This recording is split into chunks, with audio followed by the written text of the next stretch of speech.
Good morning बच्चों। हमने अपना नया चैप्टर फ्रिक्शन जो है घर्षण शुरू किया था। उसमें अब तक हमने जो पढ़ा था उसमें क्या पढ़ा था हमने कि जो घर्षण है वो क्या होता है, उसके क्या कारण होते हैं और उसके क्या हमें फ़ायदे होते हैं, क्या नुकसान होते हैं।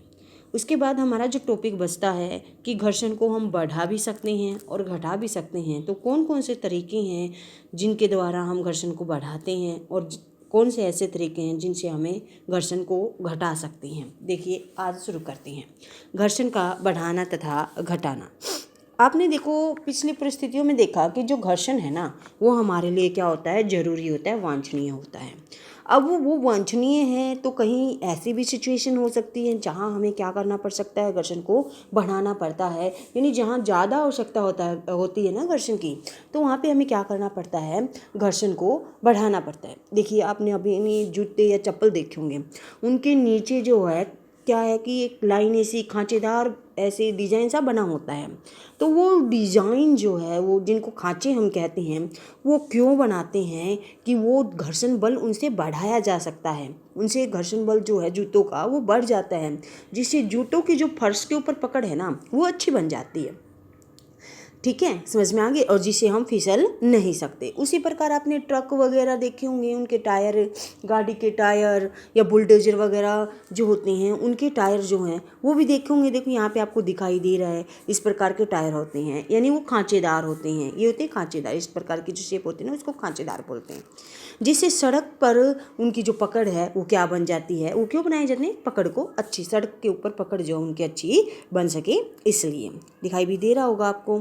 कह रहे कि ऐसे ही कोई ऑटोमोबाइल यानी स्वचालित जो वाहन है, साइकिल हैं, ठीक है, कि जो ब्रेक जो लगाते हैं, तो ब्रेक जो है वो किस लिए लगाते हैं, घर्षण को बढ़ाने के लिए। ब्रेक लगाने से क्या होता है, घर्षण जो है वो बढ़ जाता है, जिससे जो वस्तु है वो रुक जाती है। तो ब्रेक भी हम घर्षण को बढ़ाने के लिए लगाते हैं। जब आप कभी भी साइकिल चलाते हैं तो ब्रेक पैड जो होते हैं स्पर्श नहीं करते, परंतु जब आप ब्रेक लीवर को दबाते हैं तो ये पैड जो हैं घर्षण के कारण रिम की गति को रोक देते हैं और पहिया गति करना बंद कर देता है।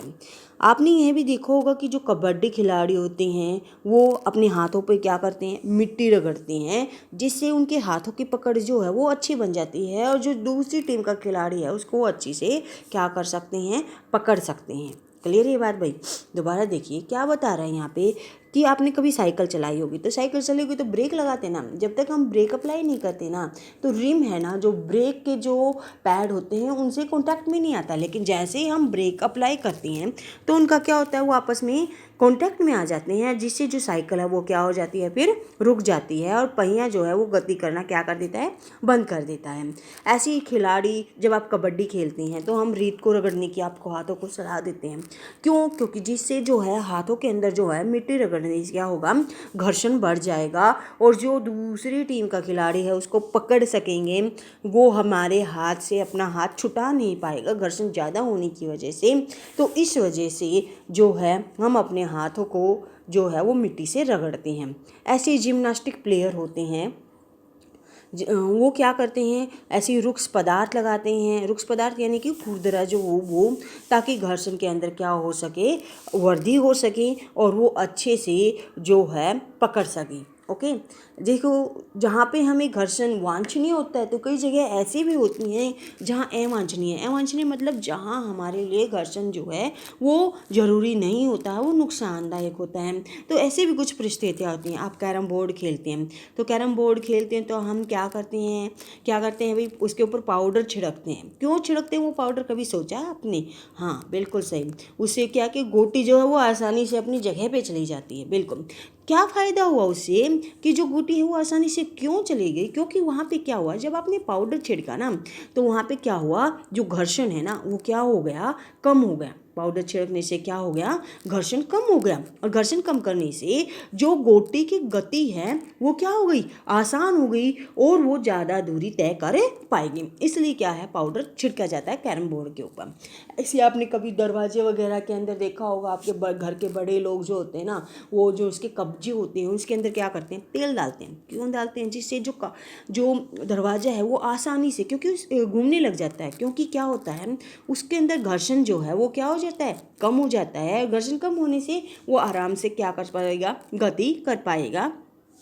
ऐसे आपने देखा होगा साइकिल वगैरह में जो मोटर मैकेनिक होते हैं, जो मशीन होती हैं, उनके अंदर क्या करते हैं, ग्रीस डालते हैं, देखा है ना। हाँ, तो वो ग्रीस क्यों डालते हैं, बिल्कुल सही बात, घर्षण को क्या करने के लिए, कम करने के लिए।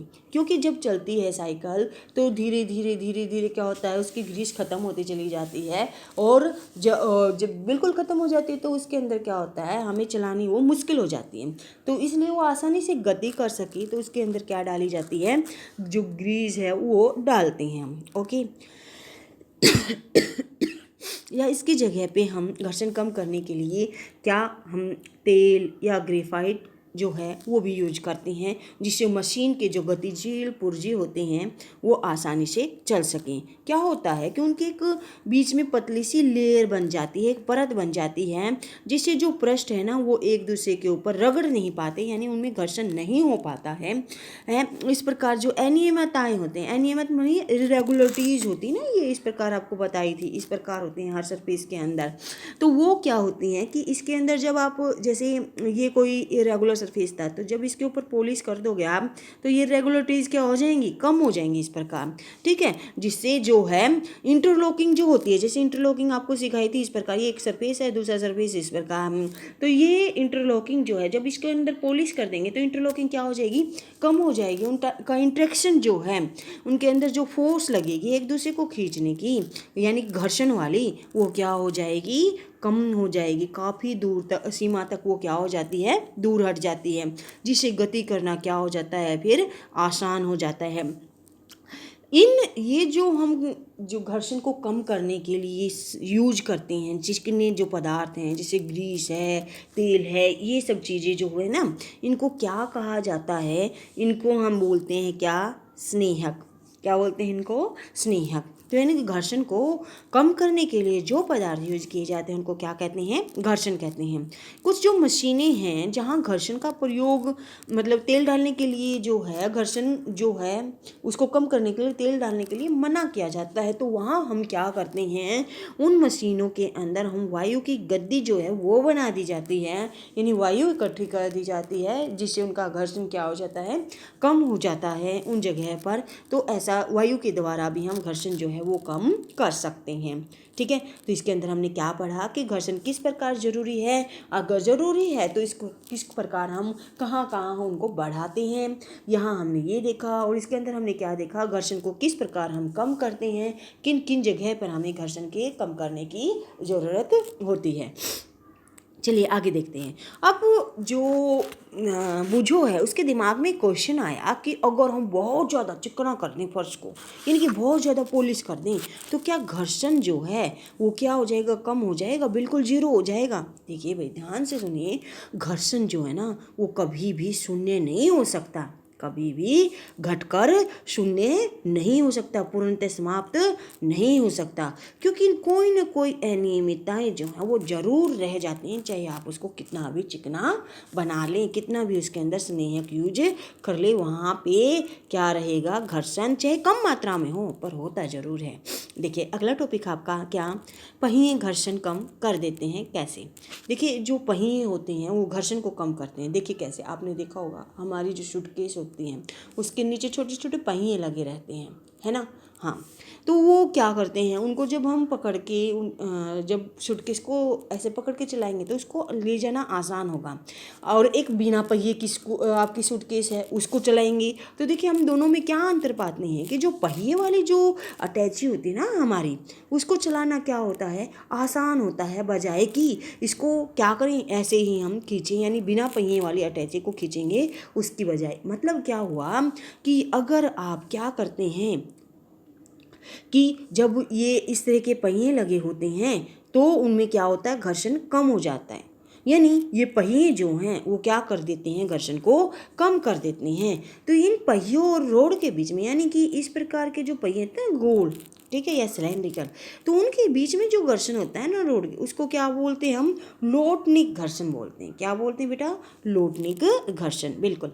देखिए अब देखते हैं हम एक एक्टिविटी के द्वारा, एक क्रियाकलाप के द्वारा कि किस प्रकार जो है वो लोटनिक घर्षण जो है वो स्थैतिक घर्षण से कम होता है। देखिए हमने क्या ली, एक बुक ली और बुक को हमने क्या कर लिया, कुछ पेंसिलों के ऊपर रखा। अब आपको पता है पेंसिल की शेप कैसी होती है, हाँ सिलेंड्रिकल होती है, ठीक है। देखो आपको दिखाई भी दे रहा होगा यहाँ पे।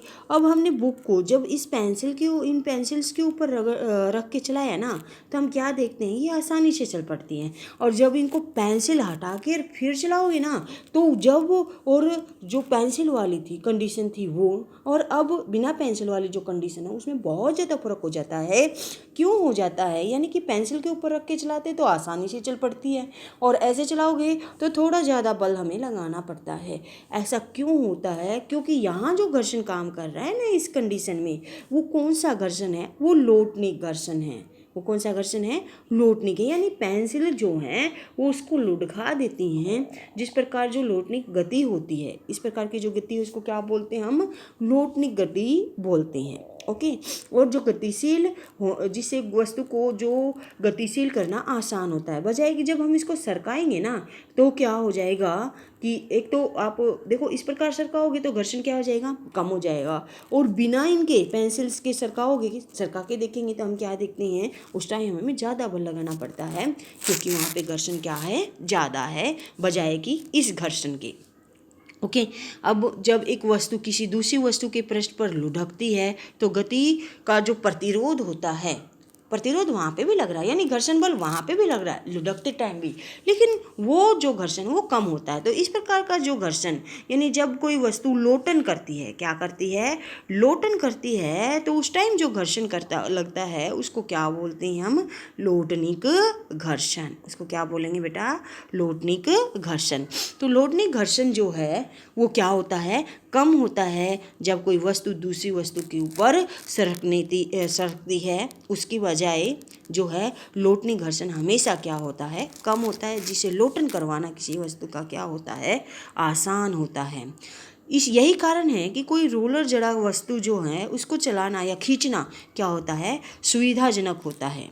क्या आपने कभी पहिए का आविष्कार मानव जाति के महत्वपूर्ण खोजों को क्यों गिना जाता है, इसलिए गिना जाता है कि सबसे बड़ी, देखो पहिए की जो खोज है ना वो सबसे बड़ी खोज मानी गई है।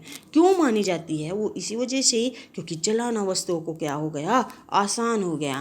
क्योंकि लोटनिक घर्षण जो है वो सर्पी घर्षण से क्या होता है, कम होता है। सर्पी घर्षण क्या है, जब भी कोई वस्तु जो है, यानी इस बुक को जब ऐसे सरकाओगे ना तो ये तो सर्पी घर्षण, और जब इसको किसी टायर के ऊपर, यानी कि जैसे पेंसिल के ऊपर, तो इस टाइम तो लोटनिक घर्षण है। और जब कोई वस्तु सीधे ऐसे सरकाओ आप, तो उस टाइम वो कौन सा घर्षण कहलाता है, सर्पी घर्षण। तो सर्पी घर्षण और लोटनिक घर्षण में कौन सा कम होता है, जो लोटनिक घर्षण है वो क्या होता है, कम होता है।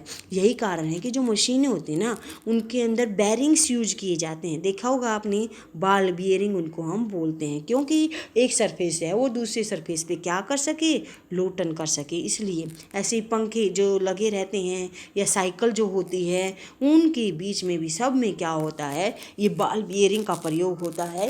बाल बियरिंग से क्या हो जाता है, घर्षण जो है वो क्या हो जाएगा, कम हो जाएगा। यानी इस प्रकार हम रोलिंग के द्वारा भी, यानी लोटन के द्वारा भी घर्षण को क्या कर सकते हैं, कम कर सकते हैं। चलिए ये तो था अब तक हमने जो घर्षण पढ़ा ना, वो कैसा घर्षण था, सभी वस्तुएं कैसी थी आपके पास, सॉलिड थी, ठोस थी। अब हम घर्षण पढ़ने जा रहे हैं तरल वस्तुओं में। तरल वस्तुएं क्या होती हैं वो देखिए, यानी कि जब भी कोई पानी के अंदर है या किसी और चीज़ के अंदर कोई वस्तु चलती है, हवा में कोई वस्तु चलती है, तो उस टाइम जो घर्षण है वो क्या कहलाता है, आपका तरल घर्षण कहलाता है। आप जानते हैं कि वायु जो है वो अत्यंत हल्की होती है और विरल भी होती है, यानी दूर दूर होते हैं उसके कण, ठीक है। विरल का मतलब है दूर दूर कण हैं उसके। एंड इसके फिर भी इससे होकर अगर कोई वस्तु जा रही है तो वहाँ पे क्या लगता है, घर्षण लगता है, ठीक है। इसी प्रकार जल तथा अन्य द्रव भी इनसे होकर कोई चीज़ गति करती है, जैसे पानी के अंदर कोई जहाज जा रहा है तो वहाँ पर भी क्या करता है, घर्षण लगता है। ये नहीं कि वहाँ घर्षण नहीं लगता, घर्षण वहाँ पे भी लगता है, ठीक है। लेकिन ये जो गैसें, कोई भी हवा जैसी गैस है या कोई द्रव है, इनको हम क्या कहते हैं, तरल कहते हैं। तरल क्या होते हैं, जो क्या कह सकते हैं, बह सकते हैं, यानी बहना, फ्लो करना, क्या कर सकते हैं, वो फ्लो कर सकते हैं। उन वस्तुओं को क्या कहते हैं, हम तरल कहते हैं, ठीक है। हवा, पानी, गैस, ठीक है, ये सब क्या हैं, तरल कहलाते हैं। तो तरल से होकर जो गति करती हैं तो उस टाइम जो घर्षण बल लगता है उसको हम क्या बोलते हैं, तरल घर्षण, या क्या कहेंगे, कर्षण। दूसरा नाम क्या होगा इसका, कर्षण। तरलों द्वारा लगाए गए घर्षण बल को क्या कहते हैं, हम कर्षण कहते हैं। किसी तरल पर लगने वाला घर्षण बल उसकी तरल के सापेक्ष गति पर निर्भर करता है, यानी घर्षण वस्तु की आकृति, तरल की प्रकृति पर निर्भर, यानी कि यहाँ जो ये कर्षण है ना, कर्षण, ये किस किस के ऊपर निर्भर करेगा। एक तो क्या है कि जैसे एक तो पानी होता है आपका, ठीक है, और एक शहद होता है। तो जो पानी है वो जल्दी आसानी से फ्लो हो जाता है, बजाय कि जो शहद है उसकी, ठीक है। तो जो ये अलग अलग गति होती है ना सबकी, इसको बोलते हैं हम सापेक्ष गति। तो एक तो ये किसके ऊपर है, ये उनकी अलग अलग प्रकृति के ऊपर निर्भर है। तो जो कर्षण है, यानी जो तरल के बीच में घर्षण लग रहा है, वो किसके ऊपर डिपेंड करता है, एक तो किसके ऊपर, जो तरल की प्रकृति है उसके ऊपर, दूसरा किसके ऊपर, जो वस्तु चल रही है ना उसकी आकृति के ऊपर निर्भर करता है। तो किस किस के ऊपर निर्भर करता है, एक तो आकृति के ऊपर और एक तरल की प्रकृति के ऊपर, ठीक है। समझ में आ गई भाई। देखिए आगे क्या है, स्पष्ट है कि जब वस्तुएं किसी तरल में गति करती हैं तो उन्हें उन पर लगे घर्षण बल को पार करना होता है। इस प्रक्रिया में उनकी क्या होती है, ऊर्जा जो है वो खर्च होती है। अतः घर्षण को कम करने के लिए प्रयास किए जाते हैं। क्या कह रहे हैं यहाँ पे कि कोई वस्तु जब ना तरल में गति करती है तो क्या लगेगा उसके ऊपर, जो तरल के द्वारा घर्षण लग रहा है, यानी कर्षण बल जो है वो लगेगा उसके ऊपर। अब उसको कम करना पड़ेगा, तो कम करने के लिए जो उपाय किए जाते हैं वो हम यहाँ पे देखेंगे। क्योंकि वहाँ पे क्या होती है, ऊर्जा खर्च होती है। तो ऊर्जा खर्च हो रही है और वो कुछ काम भी नहीं आ रही है, तो उस ऊर्जा को कैसे हम बचा सकते हैं वो देखिए। जो आपने देखा है कि कुछ विशिष्ट आकृतियों की, जो जैसे एरोप्लेन की शेप देखी होगी आपने, ठीक है, ठीक, और ऐसे ही जो पानी के जहाज होते हैं, नाव होती है, उनकी जो शेप है वो विशिष्ट आकार की होती है। देखिए ना आपने, बिल्कुल। हाँ, तो क्यों दी जाती है ये विशिष्ट आकार, वैज्ञानिकों ने निकाला। क्या संकेत मिल गए, प्रकृति से संकेत लिया उन्होंने कि मछली जो हैं वो तरल में गति करती हैं, ऐसे पक्षी हवा में चलती हैं। तो उनके शरीर की आकृति आपने देखी होगी, किस प्रकार की होती है, इस प्रकार की होती है ये, ठीक है। इसको बोलते हैं स्ट्रीम लाइन शेप। ये किस प्रकार की शेप होती है आपकी, स्ट्रीम लाइन से, ओके, यानी विशिष्ट जो आकृति है वो इसको बोला जाता है। यथासंभव हो सके उससे क्या होता है, इससे घर्षण कम होता है। तो प्रकृति से ये आइडिया लिया गया कि जो है घर्षण है तरल वाला वो कैसे कम किया जा सकता है। इसी कारण जो वायुयान है ना उनकी आकृति कैसी बनाई जाती है, आपने देखा होगा पक्षियों की जैसी। पक्षी भी तो ऐसे ही होते हैं, ठीक है। तो उनकी आकृति कैसी, वायुयान जो होते हैं उनकी आकृति कैसी बनाई जाती है, पक्षियों की जैसी, क्योंकि जिससे क्या हो जाएगा, जो तरल घर्षण है वो क्या हो जाएगा, कम हो जाएगा। ऐसे ही किसी पक्षी की आकृति में समानता पाते हैं। और वास्तव में जिन वाहनों के जो गाड़ी वगैरह होती हैं ना, वो आगे से आपने देखा होगा क्या होती हैं, पतली होती हैं, और पीछे से क्या होती हैं, वो मोटी हो जाती हैं, ठीक है। वो कारण, इसको भी क्या, एक स्ट्रीमलाइन शेप, ऐसी शेप जिससे घर्षण को क्या किया जा सकता है, कम किया जा सकता है, ठीक है। ये देखिए, ये पक्षी है, ठीक है, और ये अपना वायुयान है। दोनों की क्या है, समान सी शेप है ना। तो इस वजह से हवाई जहाज की ऐसी शेप बनाई जाती है कि जिससे घर्षण है वो क्या हो सके, कम हो सके। इसी के साथ हमारा ये चैप्टर पूरा होता है। इसके क्वेश्चनों की जो PDF है वो आपको भेज दी जाएगी, ओके। वो क्वेश्चन आपको लिखने हैं और याद करने हैं। और चैप्टर पूरा होने के बाद 2 पेज अवश्य छोड़ने, जिससे कि अगर कुछ हमारा रह जाए तो हम स्कूल खुलने के बाद उनको पूरा कर सकें। ओके, धन्यवाद, थैंक यू।